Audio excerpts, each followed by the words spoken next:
Dajjal merupakan salah satu tanda akhir zaman yang memiliki dampak yang sangat hebat.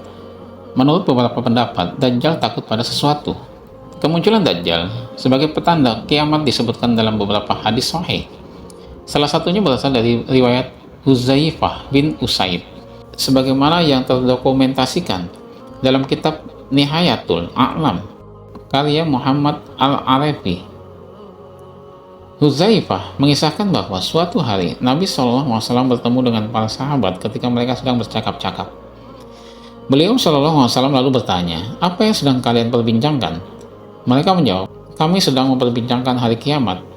Beliau pun bersabda, "Sesungguhnya kiamat belum akan terjadi sampai kalian melihat 10 tanda: kemunculan kabut, keluarnya Dajjal, keluarnya binatang melata, terbitnya matahari dari barat, turunnya Isa bin Maryam alaihissalam, keluarnya Ya'juj dan Ma'juj, amblasnya bumi di 3 tempat, yaitu di timur, di barat, dan di Jazirah Arab.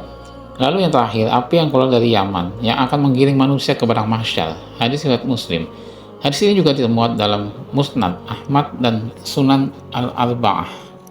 Dalam An-Nihayah fi Al-Fitan wa Al-Malahim, Ibnu Katsir menyajikan hadis yang mengatakan bahwa Dajjal akan muncul di Kusaran. Rasulullah SAW bersabda, "Sesungguhnya Dajjal muncul dari bumi di sebelah timur yang bernama Kusaran. Ia diikuti oleh kaum yang wajahnya laksana perisai yang ditempa." Hadis riwayat Ahmad Tirmizi dan Ibnu Majah. At-Tirmizi menyatakan sahih. Abu Hurairah radhiyallahu anhu juga meriwayatkan dari Rasulullah SAW tentang kemunculan Dajjal. Ia menuturkan bahwa Rasulullah SAW bersabda, "Niscaya Dajjal akan turun di Hauran dan Karman dengan 70.000 pengikut. Wajah-wajah mereka laksana perisai yang di tempatnya." Hadis riwayat Ahmad dalam Al-Musnad. Ibnu Katsir mengatakan isnad hadis ini jayyid, kuat dan hasan. Tanda-tanda kedatangan Dajjal. Ada beberapa peristiwa sebelum kedatangannya. Merangkum isi dari buku An-Nihayah fi Al-Fitan wa Al-Malahim karya Ibnu Katsir dan Al-Masih Al-Mutajjal wa Nihayah Al-Alam karya Abdul Wahab Abdus Salam Tawilah. Berikut adalah beberapa tanda kedatangan Dajjal menurut hadis. Agama menurun dan ilmu pengetahuan menurun juga.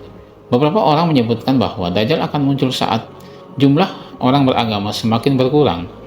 Manusia lupa untuk mengingat Tuhan. Kelaparan menjadi bencana yang melanda manusia. Pecaklik berlangsung selama 3 tahun. Sebelum kedatangan Dajjal, banyak orang yang berbohong. Pembunuhan menjadi marak, terjadi kerusuhan, kekayaan yang melimpah, banyak fitnah tersebar, ancaman kesesatan Dajjal. Dajjal akan menyesatkan manusia. Di akhir zaman, Rasulullah SAW pernah bersabda bahwa tidak ada fitnah yang lebih besar daripada fitnah Dajjal. Tidak ada satupun makhluk sejak Adam diciptakan hingga terjadinya kiamat yang fitnahnya lebih besar dari Dajjal. Hadis riwayat Muslim. Imam Ahmad di Al-Musnad mengutip sebuah hadis yang menyatakan pentingnya menjauhi Dajjal. Kisah ini diteruskan oleh Imran bin Husain dari Nabi Muhammad SAW bersabda, "Siapa yang mendengar Dajjal, hendaknya ia menjauhinya. Siapa yang mendengar Dajjal, hendaknya ia menjauhinya. Siapa yang mendengar Dajjal, hendaknya ia menjauhinya." Seseorang mendatanginya dan mengira bahwa Dajjal itu orang mukmin.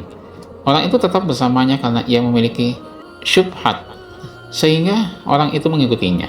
Hadis riwayat Ahmad dan isnadnya jayyid. Ada pandangan yang menyebutkan bahwa Dajjal merasa takut terhadap kabut. Hal ini dijelaskan oleh Wisnu Sasongko dalam buku Armageddon, peperangan akhir zaman menurut Al-Quran, hadis Taurat dan Injil, ketika membahas Al-Malhamah, kekacauan besar menjelang hari kiamat. Sasongko menjelaskan bahwa ketika Al-Malhamah terjadi, akan ada meteor yang jatuh ke bumi dan menyebabkan ledakan hebat serta debu-debu berterbangan mirip kabut. Menurut Sang Songko, hal tersebut menyebabkan Dajjal menjadi cacat dan tentaranya hancur lebur. Memang belum ada hadis yang secara tegas menyatakan bahwa Dajjal ketakutan terhadap kabut. Namun terdapat suatu riwayat yang mengungkapkan mengenai hal tersebut. Pada masa Nabi, ada seorang yang mengklaim sebagai Dajjal yang bernama Ibnu Sayyad. Ketika Rasulullah SAW menguji Ibnu Sayyad, beliau bertanya tentang dukhan, Peristiwa ini merujuk pada cerita Ibnu Umar radhiyallahu anhu yang ada dalam Asyarat As-Sa'ah Al-Alamat Al-Kubro karya Mahir Ahmad Asy-Syufi. Dikisahkan bahwa Umar bin Khattab radhiyallahu anhu pergi bersama Nabi SAW untuk menemui Ibnu Sayyad. Mereka menemukannya sedang bermain dengan anak-anak di puncak benteng Bani Makhalah. Meskipun mereka sudah sangat dekat dengan Ibnu Sayyad tidak menyadari keberadaan mereka. Hingga akhirnya Rasulullah SAW menepuk dada Ibnu Sayyad. Lalu beliau bertanya, "Apakah kamu bersaksi bahwa aku adalah utusan Allah?" Ibnu Sayyad kemudian memandang Nabi lalu menjawab, "Aku bersaksi bahwa engkau adalah utusan bagi orang-orang yang buta huruf." Lalu Ibnu Sayyad bertanya kepada Nabi SAW, "Apakah engkau bersaksi bahwa aku adalah utusan Allah?" Lantas Nabi SAW membantahnya dan bersabda, "Aku beriman kepada Allah dan para Rasul-Nya." Beliau juga bersabda, "Aku merahasiakan sesuatu darimu." Lantas Ibu Sayyad berkata, "Itu adalah asap." Mahir Ahmad Asy-Syufi menjelaskan bahwa asap yang dimaksud dalam perkataan Ibnu Sayyad adalah asap yang terkandung dalam firman Allah Subhanahu wa Ta'ala.